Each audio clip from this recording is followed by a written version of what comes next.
Би Сонгон архын дүүргийн 6 дугаар орооны хэсгийн ахлагчаар 2016 оны 12 сарын 20-нд тушаал гараад за тэгээ өдийг хүртэл одоо 9 дэх жилдээ ажиллаж байна.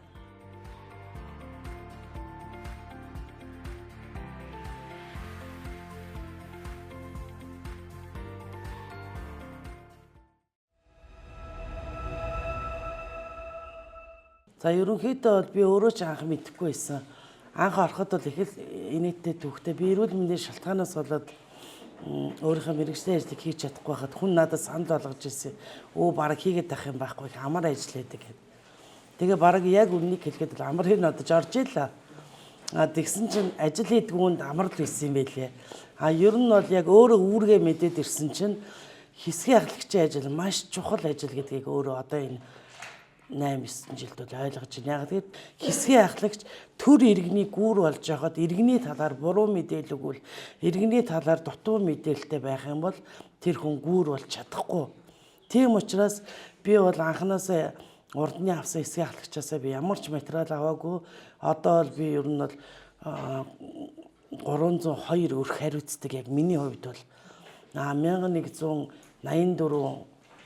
хүнтэй яг одоо өнөөдрийн 25 оны 1 сарын 8-ны байдлаар би одоос хаагуур гаргаа сууж байна. Тэгээд энэ бүгдийг би 302 өрхөөр бүгдээрээ нь би өөрөө яг яваал тэр хүний нарийн мэдээллийг яг иргэнийх нь үнэлэх бичиг баримтыг тулгуурлаад тэгээ өөрийгөө ч гэсэн танилцуулаад нэг харуулчих гэсэн байдлаар тэр хүнийхээ овог нэр, ургийн овог, эргээс тэр ямар мэдээлэл байх нь тийм ээ.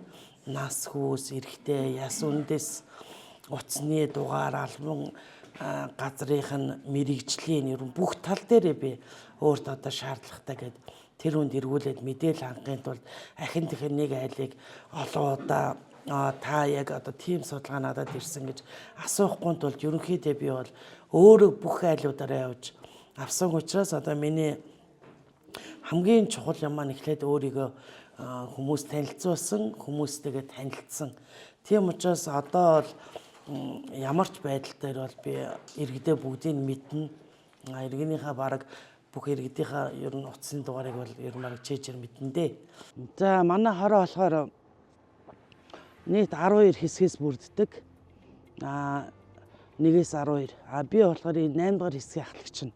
8 дахь хэсэг гэдэг маань энэ хуучны энэ 6 байр тэр 30 31 тэгээ энэ 61 62 63 ингэ нийтдээ 11 байр төрийн бүх үйлчилгээний байгууллага тэгээ өөрөө хүнсний аж ахуй нээж 3 тэгээ төрийн нийгмийн хамгааллын тусгай төв одоо энэ жил өөр хүндгсэн тэнцээ эрдэм гэдэг асрамжийн төв эднэрийг хариуцдаг.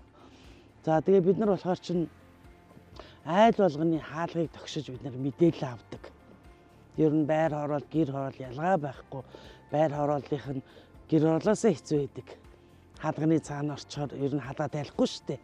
Бүх мэдээлэл ингээд авчгаар ч одоо хин хаана амьдэрдгүү, хин архины хамааралтай, хин хүнсний дутмагчтай байна, хин хуваараа юм хийж ин тэр бүгдөөрөнгийн хин ахмад настай мэлээ бүгдөөрөнгийн ерөнхийдөө одоо ингээд олон жил болчоор мэддэг болчтой.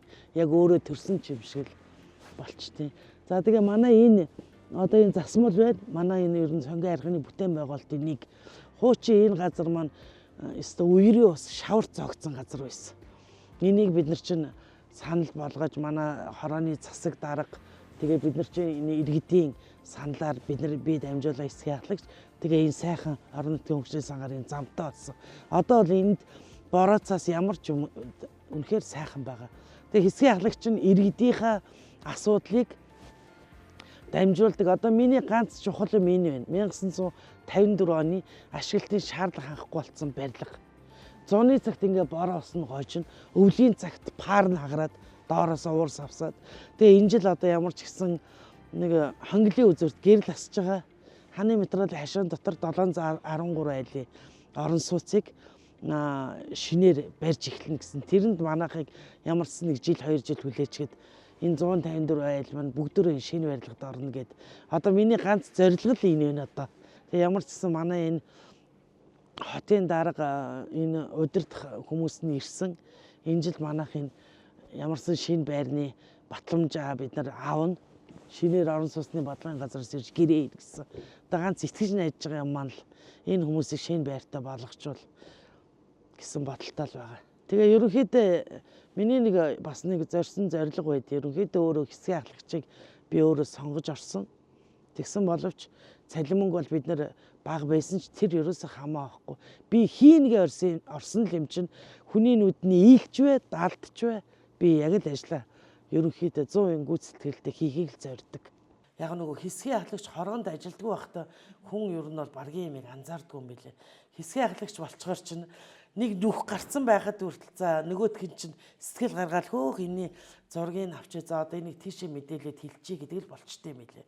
Ингээ одоо бүх юм л яг ингээд миний өөрийн гэр шиг хороо маань хүртэл яг урд нь бид нар энэ хороонд жишээлбэл би насаараа л амьдэрсэн гэхдээ яг тийм байгаагүй. Тэгэхэд одоо бол их харанхуй гудамжаар яваад бид нар тоохгүй явдаг л байсан. Тухайн үед нэг алба юм шиг л байсан. Тэгэхэд үгүй одоо манай хороонд гэх чинь 300-аад гэрэлт байлгүй шүү дээ. Зөвхөн миний хэсэг дээр ихэд анх 24 гэрэлт байлг байлаа. Одоо тэгэхэд миний хэсэг дээр ихэд зөвхөн миний хэсэг чинь тэр 11 байрыг тойрсон, төрийн байгууллагыг тойрсон 54 гэрэлт байлг байна. 54 гэрэлт байлг маань бүгд асж байна. Би энэ 8 жил ямар мундаг хүмүүсийг бид нар сонгож гаргасан юм бэ? Сонгийн хайрхан дүр яаж хүний нүдэн дээр хөгжиж байна? Дид үтц зам ямар их олон болов? Гэрэлтүүлэг үнэхээр юу харахгүй сонгийн хайрхан. Харахгүй сонгийн хайрхан байсан. Манай 6 дугаар хоронд гэхэд камераар одоо хангагдаагүй газар гэж бол байхгүй. Хуучны бүр дээр үе дэлгүүрийн зориулттай байсан 84 дугаар цэцэрлэг гэж байна. Тэгэхэд энэ жил сая бид нар 24 оны сүүлийн 12 сард бид нар босгон дээр шинэ цэцэрлэг хүлээж авсан. Цэцэрлэг сургуулийг хүртээмж нэмэгдсэн. Одоо энэ 9 дугаар сургууль гэхэд 3 давхар болж багтаамж нэмэгдсэн. Бид нар ерөөсөө манай энэ 6 дугаар ороо спорт заалгүй байсан. Шинэ заалтай болсон. Ер нь бол манай 6 дугаар ороонд гэхэд л үнэхээр бүтээн байгуулалтыг бол нүдэнд харагдахуйц хийсэн. Сонгийн хайрхан дүүрэг бол бүтээн байгуулалтыг бол одоо ярих юм байхгүй шүү дээ. Одоо 1-р хоолны арт гэхэд шээс баасанда баригдсан ямар айхтар гаражнууд байлаа тийм ээ. Тэгэхэд одоо хичнээн гоё цэцэрлэгт хүрээлэн болцсон байна. Ерөнхийдөө сонгийн хайрхан дүүрэг бол миний хувьд бол ер нь хөгжиж байгаа гэж харж байгаа. Тэгээ би бол ерөнхийдөө бол 2023 онд би шилдэг хэсгийн ахлагч болсон. Тэр жил болгоны л миний ерөн ажиллаж байсан ажлын маань үзүүлэлтээс болж ер нь энэ шилдэг хэсгийн ахлагч болсон баг. Тэгээ шилдэг хэсгийн ахлагч болоход анх намайг ороход бид нар ч одоо 5-6 хэсгийн ахлагч байлаа. Тэгээ одоо манайхан болохоор 12 хэсгийн ахлагчтай. Тэгээ бид нар багаар ер нь хэсгийн ахлагч нарыг би бас нэг хариуцаж ажилдаг. Тэгээ манай хэсгийн ахлагч нар бол шижгэнсэн сайхан 12 залуучууд бий.